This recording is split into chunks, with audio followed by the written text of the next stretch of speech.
Morning all. How the devil are you? Rubbish here, back for yet another one. And we're on our way to a wee place called Rothbury. Now, there's a story attached. Okay. As you may or may not know, my good wife, Mrs. Ash, has had to make quite a difficult choice of late, and she's had to admit that she needs a wheelchair. Unfortunately, her MS has finally gotten a good enough hold that she's had to admit that a wheelchair is necessary. Now, it's not a 24-hour thing. It's not all the time. It's just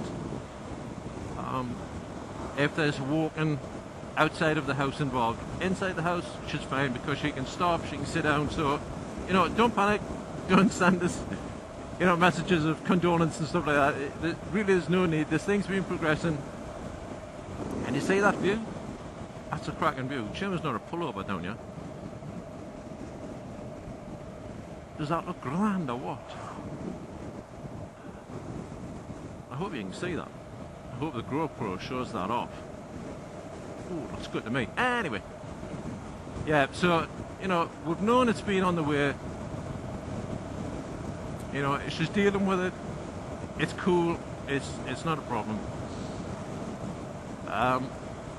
So anyway, because we've known it's been on the way, we've been looking for another house. We're currently living in a two-story house, two-floor house, obviously with stairs, and because it's got stairs, it's not easy for her to use. And obviously with the MS progressing, it's going to get worse. So we've been looking for another house for about 4 years now.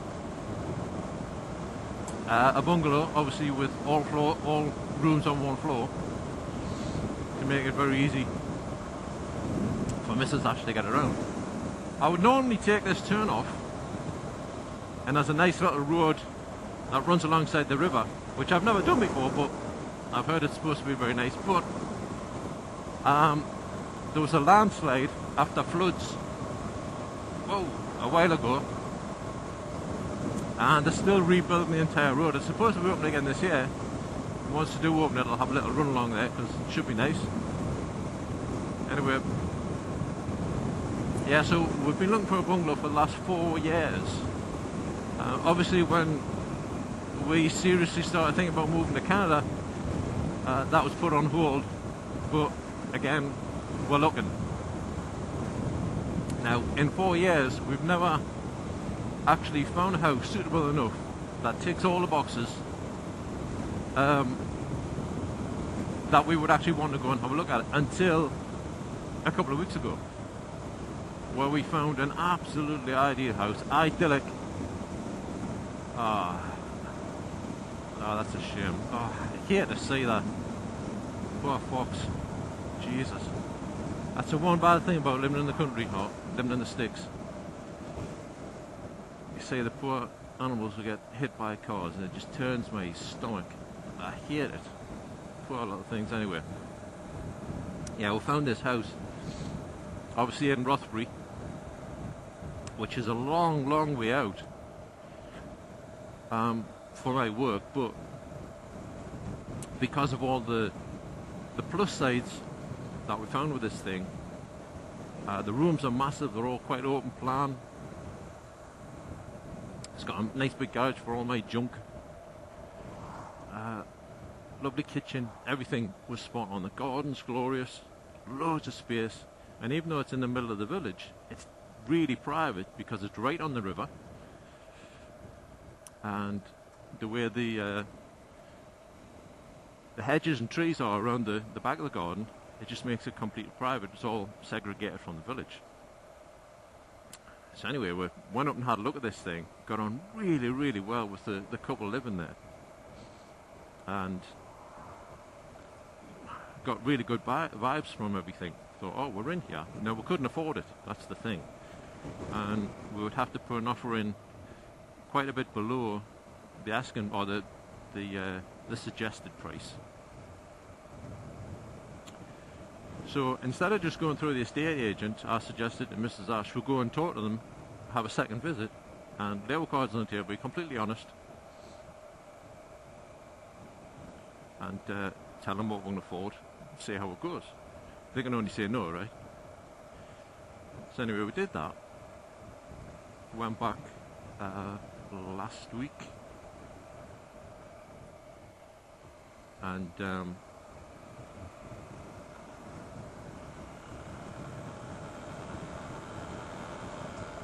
yeah, I went back last week. Had another sit down. We were there about another 2 hours with this couple. Got on really well. Right at the beginning of the thing, lay our cards on the table. This is every penny we've got. You know, we didn't want to insult you by just putting in an offer with the estate agent, so we wanted to come here and be completely honest. We lay all cards on the table. That's it. Now, they did say they'd had another offer. Now, this place has been on the market for 3 years, and from what we'd heard, they hadn't had a bite. And then a couple of days before we put an offer in, they get a bite. They get another offer. Is that me being suspicious? I'm sure it is, because they were such a nice couple. Anyway, but they still listened to our offer, and even after we put the offer in, or we suggested how much we could afford, they still kept talking for another hour plus. Very positive. The big sell, you can do this, you can do that, you can do the other, this is in Rothbury, you know. Give them ideas for sort of how to get to work quickly and, you know, without hitting traffic and stuff.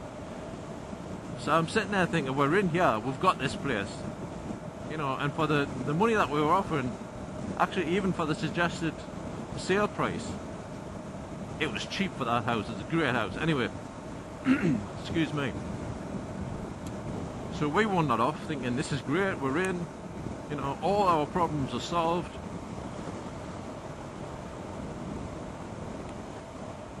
So this was on a Sunday,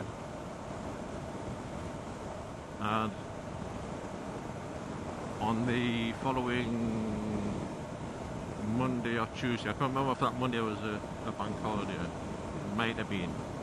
No, I can't remember. Whatever. We put our offer in with the estate agent to make it official. Did that by phone, and the estate agent phoned back not 5 minutes later. The previous offer that the couple had was substantially more than what you're offering. Terribly sorry. And I'm thinking to myself, why the hell did this couple just string we along while we were there? Why didn't they just say, we're probably going to go with the other offer, very sorry, you know, blah blah blah. Instead of stringing we along, I just didn't get it.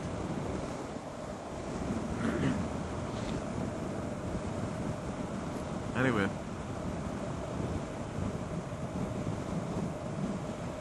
so that put a damper on a lot of things. What's it with the clouds? There's not supposed to be any clouds today. So anyway, because we've visited this place twice, and as you can see, it's a glorious little run. But if that's rain, I'm turning around. I'm just telling you now. Why is that mirror vibrating so much? Anyway, as you can see, it's a lovely little run, lovely little village, right on the river. So I thought, it's an ideal little ride for a vlog. So here I am, riding with the sheep. Sheep! Birds. Oh, it's a bit bra, it's a bit windy.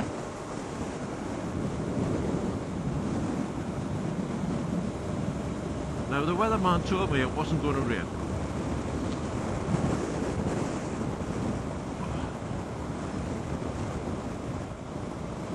Anyway, as you can probably tell, I've run out of stuff to talk about again. I always do. Have you noticed? Or is it just, maybe it's just me. It's probably just me. But if you don't vlog for a while, oh, where's my brake? If you don't vlog for a while,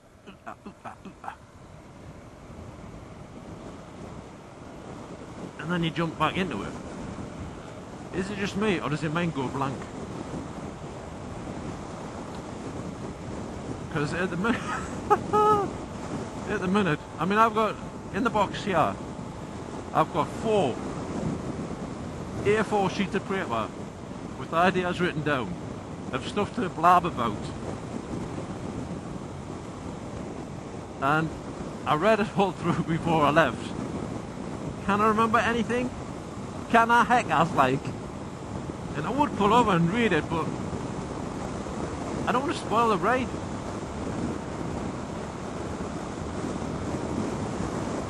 That's another thing. Whoa. Ah, the wind's getting up black.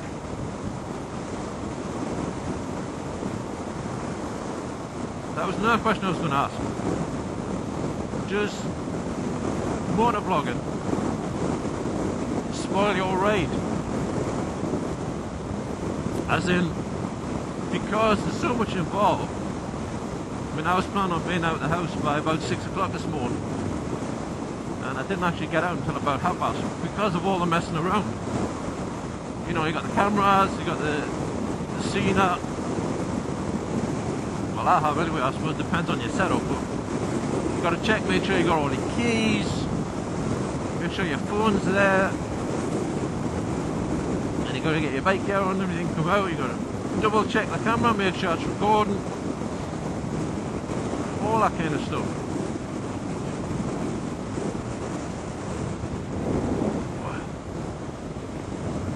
That's a grand view. And then obviously when you're out on the ride, you're constantly thinking about what you're talking about, what you got to say. You know, if you've got topics in mind, trying to keep on track, that kind of thing. Does it distract you from you enjoying the ride? I've been out a couple of times since I started MotoVlogging. I've been out a couple of times on the bike without the camera, usually just to get some petrol. Oh, sorry, the wind is absolutely hammering us. We'll get these trees, there should be a bit of cover. Anyway,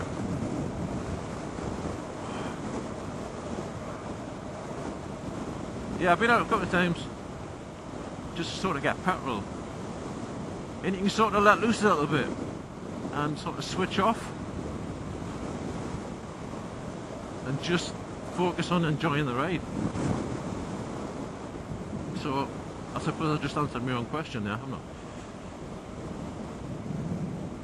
But I suppose at the same time, yeah, you can maybe have a little bit more fun on a ride, but you don't have all the fun of editing your footage.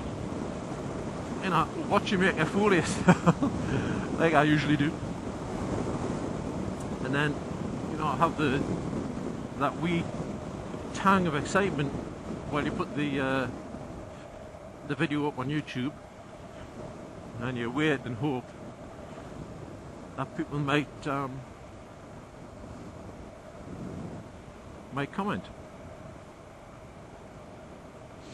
And then when they do, you know, you comment back and everything. It's a good feeling all round. So I suppose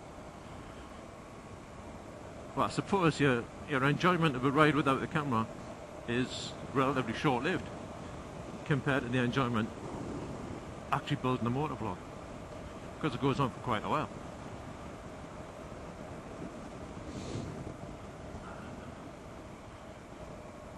So I suppose there's pluses and negatives in both. I suppose when you're actually out doing a motovlog, there's no reason you can't just forget about the camera, you know, and just enjoy the ride, and then just edit that bit out.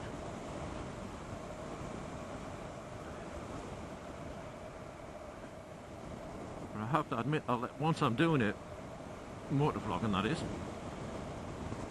I like to keep chatting. Because for myself, once I stop, that's it. I just can't get back into it. So I keep rabbiting. Actually, the pauses, I'm sure you've noticed. Whoops, hang on, wrong gear. Here we go. When I'm motovlogging, I tend to, even sometimes halfway through a sentence, I'll pause a little bit. Or at the end of a sentence, I'll have a bit of a pause. And the reason I do that, I think, is because I'm not a natural talker, so I sort of pause a little bit. Subconsciously, I think it's all done to let my words build for the stuff that I'm going to say next. And the reason I leave it in, and I don't try and edit it out, is because I'd be jumping forward and back all the time.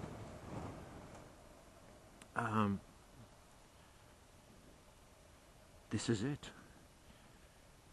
This is... The house is just behind those bushes. So that there...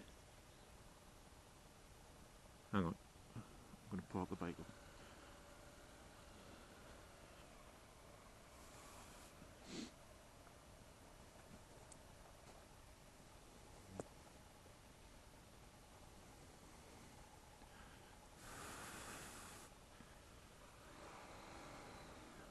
Obviously, I'm not going to show you the house itself because it's somebody's private property. You know, that's just... that's not really right.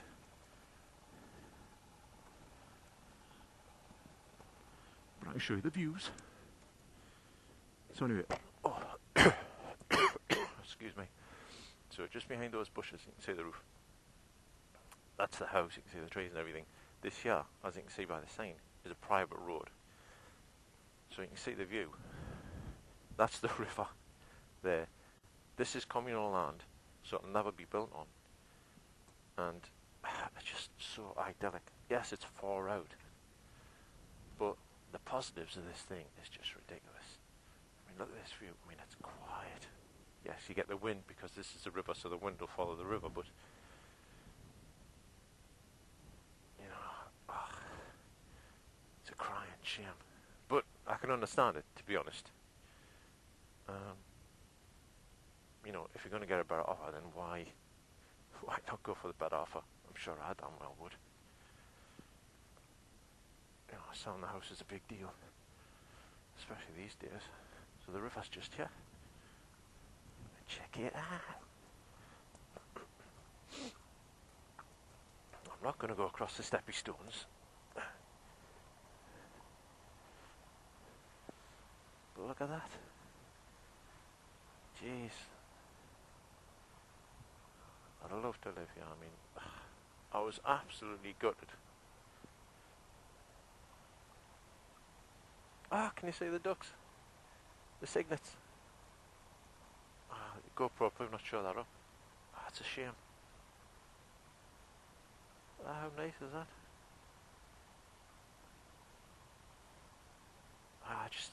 I'm going to be, I mean, if you watch my vlogs regularly,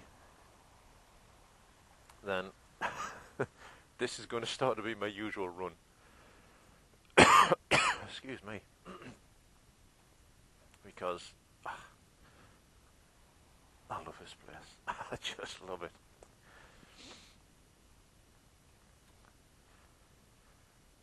Hey, man. Anyway, I've ridden on for God knows how long, so I better let you go. I'm going to take this opportunity to take some photos of the nice back for Instagram, which is a new thing for me at the minute. So, it will pay for now, chaps, and I'll catch you on the ride back if I can think of anything to talk about. Anyway, cheers, guys. I'll see you in a bit. Toodles. Toodles? Did I actually say toodles on YouTube? Oh my God. See ya.